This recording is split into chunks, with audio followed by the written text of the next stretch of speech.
Hello everyone and welcome back to another Teamfight Tactics guide. Today we're finally going to dive into set 2 for Teamfight Tactics, Rise of the Elements. If you haven't heard about set 2 on the horizon, this is coming your way in just a few weeks, and in set 2 we're going to see an almost complete wipe of every synergy and unit that's in the game right now. This also means that obviously all the spatula items that convert into specific synergies will be replaced as well. Now, I've been putting a lot of time into the PBE for Rise of the Elements, and I can tell you that after many hours, I think this is a huge improvement for the game, and I'm actually loving it far more than I ever did in its original state. I think in set 1, there was a lot of hard CC, complete counters, and complete shutdowns that made the game a little less flexible for something that I would look for in a strategy game. But in set 2, there's a lot of new elements that are coming in, pun intended,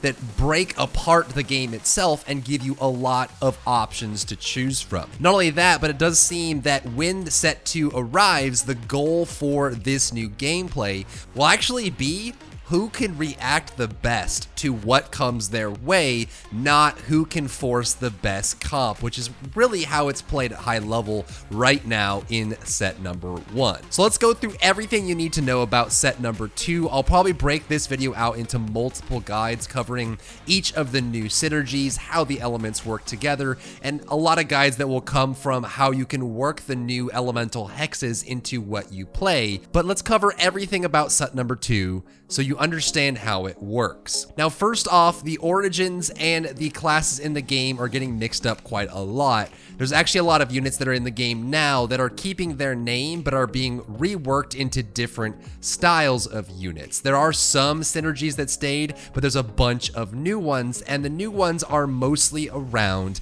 the elements. I'm talking about things like desert, electric, inferno, light, mountain, ocean, poison. You're getting a lot of really great elements that play off of each other in really interesting ways. And in my personal opinion, there's also a lot more flexibility within these specific synergies that are really important to know. On top of that, we're getting an extra row being added on to the front of the board. So instead of 3 rows of 7 hex cells, we're now getting 4 rows of 7 hex cells. And this is huge. This gives you a lot more flexibility in where you place your units. It also gives you more options against units like assassins, where you put your front line, and just gives you more room for activity that makes the game a lot more strategic, and also means that when you run up against a specific comp, you have more ways to work around it. There's more flexibility in the system. On top of that, they added in a new system called elemental hexes. This means that one of the hex cells at the beginning of the game will be selected from currently 4 different elements: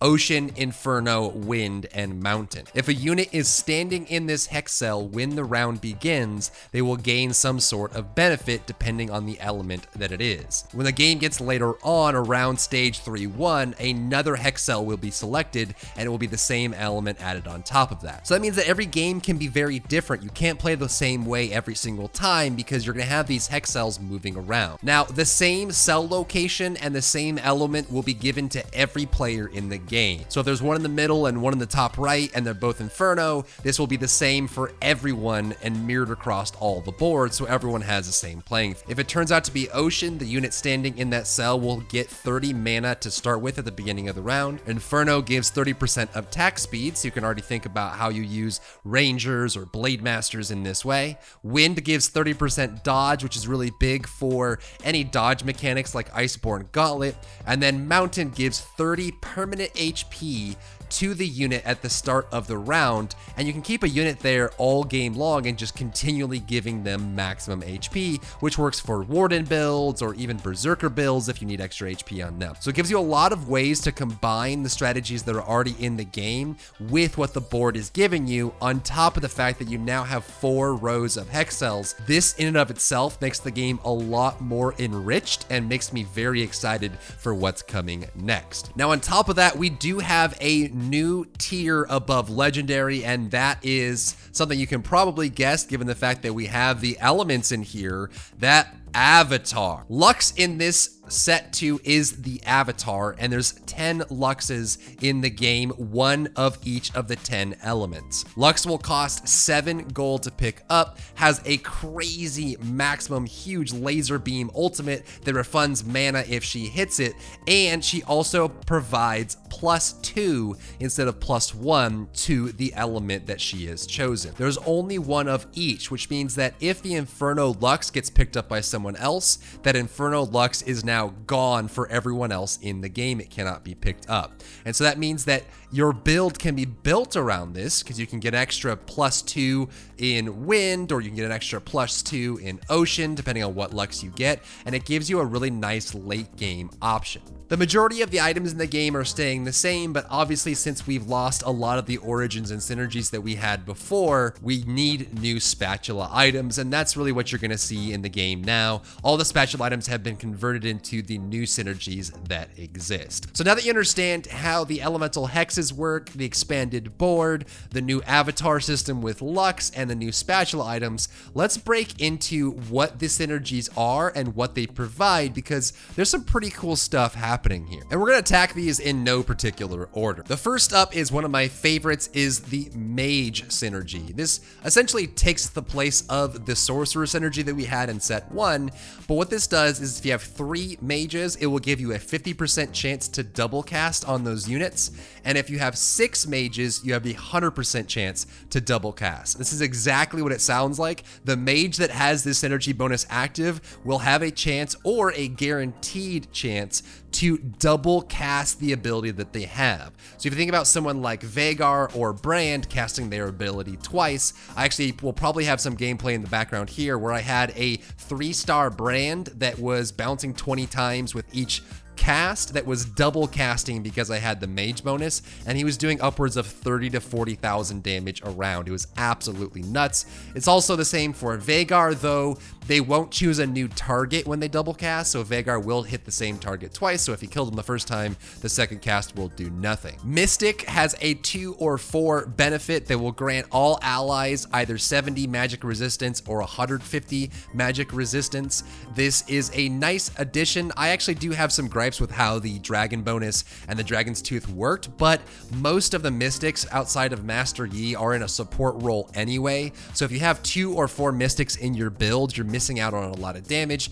I love Jaina and how she affects the board, but the mystics themselves are there for magic resistance. The predator bonus is pretty fun. It is a 3 bonus only, but of the 4 predators in the game, if you get 3 of them, any of the predators that attack a unit that is currently 20% HP or lower will execute that target instantly. This is a great pickup against Warden builds, or if they have very tanky units that have high HP counts. That means that at the 20% threshold, it's still a lot of HP. The Predator will be able to execute them. Now, most of the Predators are low cost. There's 2 1 costs and 2 2 costs in there, and so you're going to get a lot of flexibility out of that. This isn't super strong, but it is kind of a nice niche pick for the early beginning of the game if you need to kill off some tanky units. Rangers still exist. They have a 2, 4, and 6 synergy bonus. Every 3 seconds, they have a chance to double their attack speed for 3 seconds. And at 6, currently, it is a 100% chance, which means that every 3 seconds, they are doubling their attack speed, and this continues on forever. This is pretty incredible considering that the new Ashe has this machine gun mechanic to her,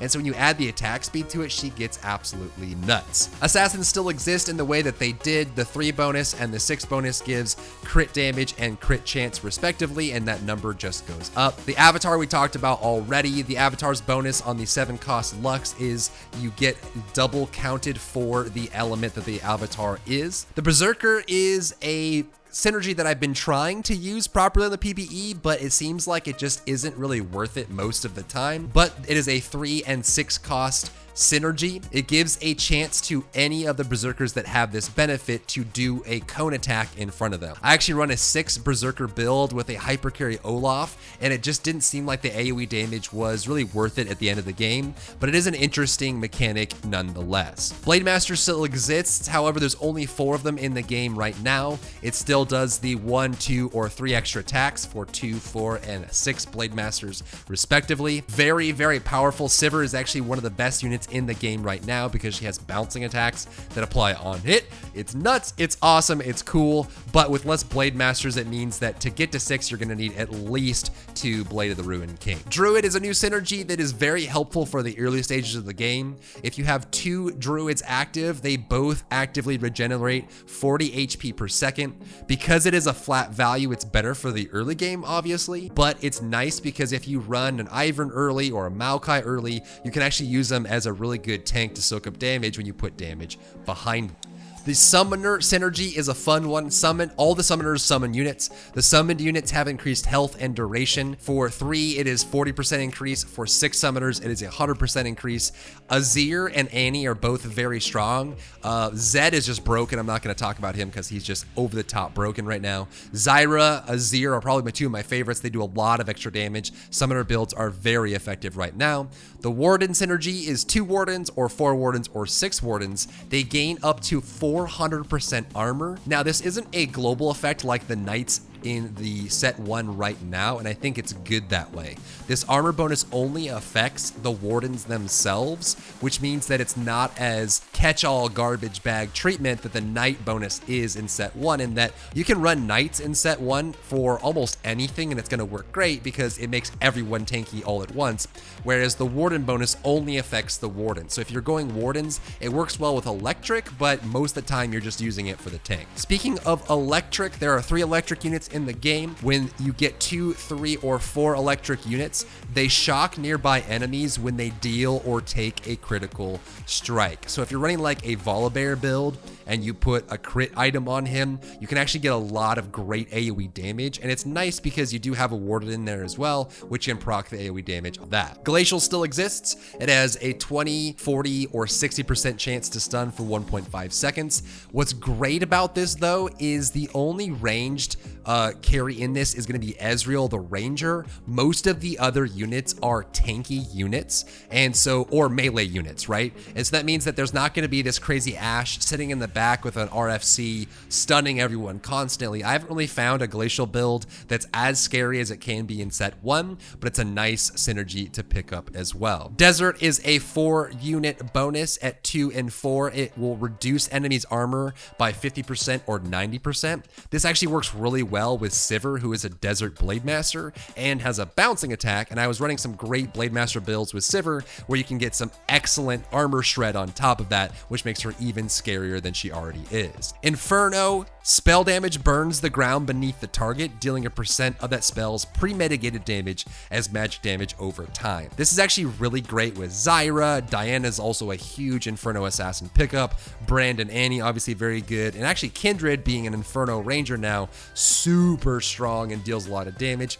I found that the Inferno bonus works best against hyper carry builds like Rangers that are standing still for a long period of time, or, you know, frontliners. But if there's melee units that move around a lot, because the puddle of fire is only 1 cell big, if that unit moves off of it, you lose a lot of efficacy. But if you're running against a 6 Ranger build where the Rangers aren't going to be moving a lot, Inferno works really well against them. Not only that, but you can run 4 Inferno plus an Inferno Avatar Lux, which will give you 6, because remember, the Lux grants +2 instead of +1 to that element. Crystal is a simple one. The crystal units can take a maximum of a single amount of damage per hit. This is great for Ashe and for Taric. Taric is one of the best units for tankiest right now because he has AoE invulnerability, but a good pickup there. Cloud, there's 2 units in there, and this just gives all units % dodge chance. Cloud, there's only Yasuo and Jaina in there right now, but remember, you can get an Avatar Cloud, which means that you can go from 2 to 4 up to 60% dodge chance. So it's kind of like the Yordle, but it's a lot harder to get. Light units, when they die, all other light champions gain attack speed and are healed for their maximum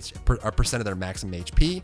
This one actually isn't that good for the same reason that the repeating crossbow isn't that good, in that if your units are starting to die, you're going to start losing the fight anyway. And so you don't really want these kind of like late carry scaling effects that are only going to kick in when you're many units behind the enemy team in the battle. But it can can be really nice because Nasus is strong, Vayne works great in ranger builds, even Soraka can be really good as well.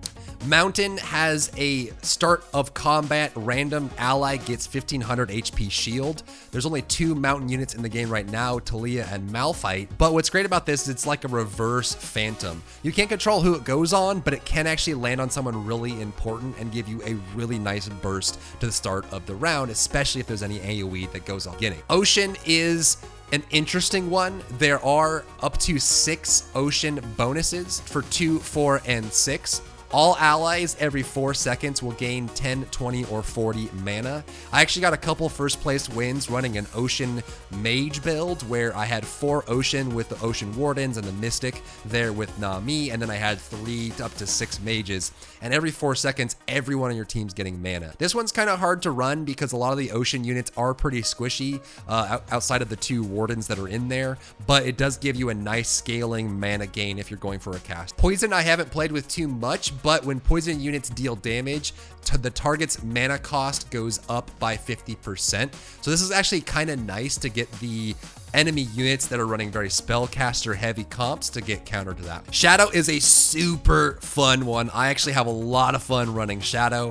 What Shadow does is at the start of combat for 5 seconds, all Shadow units gain 50% or 100% damage if there's 2 or 4 shadows. However, if any shadow units get a kill or a takedown, which includes assists, then it will proc again. So you can run Scion, Kindred as shadow as well, even Master Yi. I ran a build with 2 Master Yis in it, and they just kept proccing shadow over and over. And it's almost like an Imperial buff, but there's a little bit more to it, and I like that a lot. Steel, there's only 2 steel units in the game. However, when they get below 50% HP, they will gain damage immunity for a certain number of time. This works great because the 2 steel units that are in the game right now aren't crazy scary carries. They're really good for up front. One of them's a predator anyways, so there's not really a lot of scariness in there. But remember, you can actually get a steel Lux, and so you can go up to 4 seconds of damage immunity with the steel bonus. Woodland is a fun one, and it's actually one that's breaking the PvE right now, but at the start of combat, a random Woodland ally makes a copy of themselves. So you remember that in the beginning we talked about how druids can get health per second. All 3 of the druids are also Woodland, and so if you get Ivern or Maokai or Nico and you get them at the beginning of the game, you'll get the druid bonus to regenerate HP, and then if you also have 3 Woodland, you'll get duplicates of them. So it's a really easy way to get beginning of the game tankiness that doesn't scale that well later on into the game. And lastly, Alchemist, just like Exile was in set 1, is only for Singed, and Singed gets the Alchemist bonus, which means that he ignores collision and never stops moving, which makes sense because that's what Singed does anyway. He spreads this poison gas all the map. And lastly, a special note for Qiyana, who actually, just like Lux, can come in 4 different elements. She is an assassin and a 3 cost at that, but she can drop into your loot roll as either mountain, cloud, ocean, or inferno. So the beauty of this whole Rise of the Elements set is they're allowing a lot of flexibility into the game by mixing and matching elements, giving the avatar that you need or Qiyana that you need to finish those off, and then adding that into the new elemental hex system to see if you can find something in there. I also haven't found that there's too many of these hard stop mechanics that you run into in set 1 where it feels like there's nothing I can do, or I'm stuck, or there's no way I can kill this thing. I think there's a lot more design elegance in this next set, and I'm very excited to get into it. I'm not going to go through all the units. I'll save that for another video because this one's already getting pretty long, but I wanted to jump in and talk about everything that goes into set 2 for Rise of the Elements team fight tactics. So now we know all about the avatar and Lux. We know all about the elemental hexes. We know about the new synergies and how everything works there.